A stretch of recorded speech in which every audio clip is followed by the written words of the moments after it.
This is Currency Watch. This is Chris Keene from a keen point of view. The markets were in the summer doldrums today. There was little to no volatility in most of the majors. The Great Britain pound USD broke records for lack of volatility today. And the true tell sign was that the Japanese USD cross was the most volatile of all the pairs. Heading into tomorrow's trading or tonight's trading in Asia and Europe and North America, the data flow doesn't get any more exciting. So we could be in for another slow grinding day of trading tomorrow. The highlights of tonight's trading will be the Great Britain USD or Great Britain retail sales report and then the Eurozone CPI report. They could create a little bit of volatility, but they're definitely not going to be market moving. Heading into tonight's trading, most of the setups are similar to yesterday. We have pairs sitting right on support and we're backed up to support.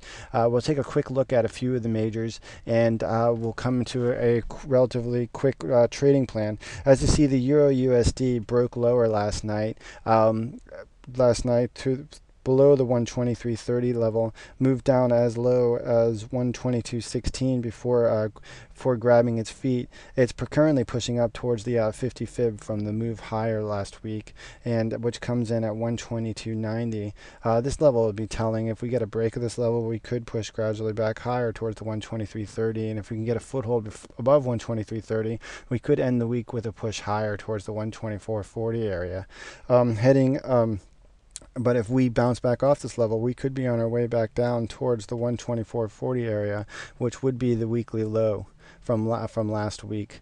So what we're going to do is keep a short-term eye. We're going to keep an eye on the pivot level 122.90 and see how the price action moves off that level.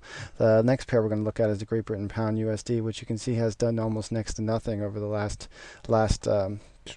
few days, and it seems to be coiling for a move. This lack of volatility cannot last forever. It's still moving in between the 50 fib and the 0.382 fib from the main moves. The 50 fib is up at 157.82 and the 0.382 fib is down at 156.60. We're going to look for any move down towards the bottom of the range. Could find support for a bounce higher towards the end of the week. The Aussie USD, last night we basically had stop runs on the Aussie and in New Zealand USD. They both broke below their support levels, but now they're both back at their prior levels. The Aussie USD, we're going to look for support here at 105. See if we can gain traction for a move back higher towards the 106.30. But a break below, and we could move back down to the 104.30, and it'll be telling to see if the support holds at 104 the lows, which comes in around 104.50. So this 105 area is going to be pivotal for the price action heading into tonight's trading. As with the New Zealand USD, it's basically the same exact trades that occurred. They broke low, traced the stops, and then reversed. We're back above 80.60. As long as the pair can remain above 80.60, I would have a bias for the pair to continue to move higher. And one last thing, we're going to look at the Japanese yen because it has managed to stay above the 70.70 area. It moved, 78.70 area. They moved down to test it in early New York trading, but it rebounded nicely.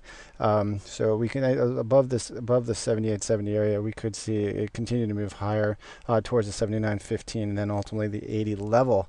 Not much new insight. We still are playing the same ranges from earlier in the week, but I'm expecting probably a move into the end of the week with a little bit of volatility. Just it seems to work that way when we have a slow grinding week in the beginning. All right, this is Chris Keene from a keen point of view, and this is Currency Watch. Remember to keep your trades keen and to play it safe.